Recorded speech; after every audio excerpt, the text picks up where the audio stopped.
is San Diego Insider Magazine.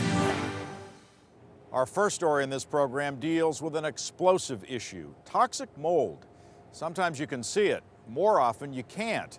Either way, it has the potential to do great harm, and that's why when some San Diego teachers alleged their schools had a mold problem that made them too sick to work, the charges and countercharges started flying. Jeannie Roddenau with what she found about these reports of school sickness. School's out for summer at Sherman Elementary in Sherman Heights. But students won't be coming back in the fall. That's because this school is being demolished. Susan Brinkman, who used to be a teacher here, hasn't gone inside for 2 years, ever since she got sick while working here. I started out with gastrointestinal problems, and it led into lung problems, sinus problems, and the latter two, the lung and sinus, are still with me as permanent problems. It was like stabbing pains. I had no idea what was going on. I thought maybe I had something fatal. It was so painful. A staff survey at the time identified 2/3 of teachers experiencing a whole host of illnesses and symptoms. Same things I had, which I thought were just my own illness, which was coming from somewhere I had no idea. Teachers were so frustrated, they wrote letters to the school district pleading for help. They cited coughing, sore throat, sinus infections, multiple respiratory illnesses, and chronic bronchitis. They also signed a petition asking for the school vents and ducts to be cleaned. They had found out that it hadn't been cleaned for 25 years. The school district did request a health department inspection and contracted an independent industrial hygienist to test buildings. All came up negative for mold. But a national expert on mold who reviewed the tests said the sampling was not done properly, nor was it adequate, and cites the report as being too limited. Meanwhile, Susan Brinkman's doctors diagnosed her with toxic mold exposure. I have the typical symptoms of a mold-exposed person, a person poisoned by mycotoxins, which are fungal poisons. Brinkman has since started her own website called schoolmoldhelp.org. She includes teachers from across the country who also experienced mold in their schools. But as for Sherman, there was never an issue with mold at Sherman, ever. Why do these teachers get sick? They didn't get sick. Did you look at the records? Did you look at the letters? I have letters that say that they've been sick. Well, it doesn't matter what they've said. The facts are the facts. San Diego Schools spokesperson Tom Mitchell says Sherman is being demolished and a new school put in its place because of economics. We made a decision, let's look at Sherman. Can we remodel it? Sure, but it'll cost more than just rebuilding it. So we tore it down. Were health concerns any part of that equation? Health concerns were no consideration at all.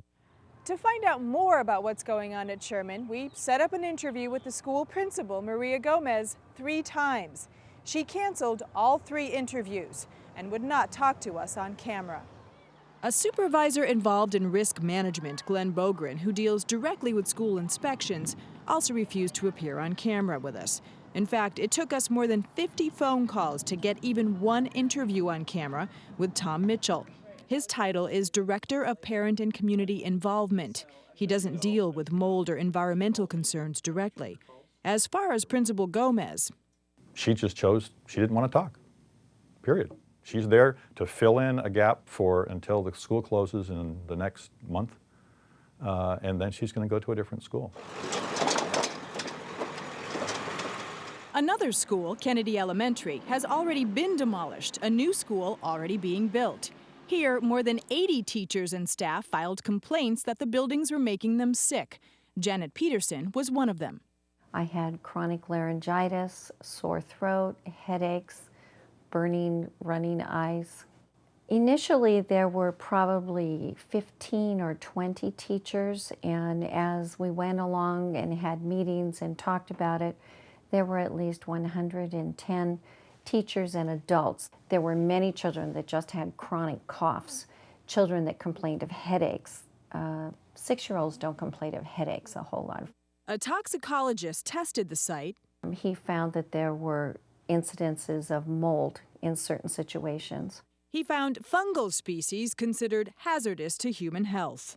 The concerns to health were investigated just as they were at Sherman. Looked at, tested, not an issue. Was not an issue in rebuilding Kennedy. The issue that we did look at, like I said, was these bungalows were pretty old and pretty beat up. Janet Peterson, along with several other teachers, filed workman's comp cases over conditions at Kennedy. I lost the court suit and was yelled at in court and accused of lying to the toxicologist that the school district had hired to examine us. But Peterson says she'd do it all over again for one reason. The children don't have a voice. And that was my initial reasoning for speaking out. They had very young parents. They had parents that maybe their legality was a little questionable. If there was mold at Sherman and Kennedy, as these teachers believe, then all evidence has now been demolished. But part of the problem with mold is that testing can be inaccurate. And often you can't see mold or its spores. But what you can't see can still be devastating. They also create substances that get put in the environment called mycotoxins. And again, some of these mycotoxins are very devastating, and there are several that are used for bacteriological warfare. Symptoms of toxic mold exposure include severe fatigue, respiratory problems, skin rashes, stomach and digestive problems, neurological damage, memory loss, and in extreme cases, heart attack and death. There ends up being people who just can't function on an ongoing basis because of exposures like this. Exposure can happen anywhere, even in the home. One family in National City with 4 children knew they had mold growing in their house. They just didn't realize how harmful it could be to their kids. What we had was 10 feet by 10 feet of mold, plus 3 feet up of mold. It was all saturated, the black mold. What happened next, the curtains got saturated with mold. The baby's crib got saturated with mold, and there was a 2-month baby there at the whole time.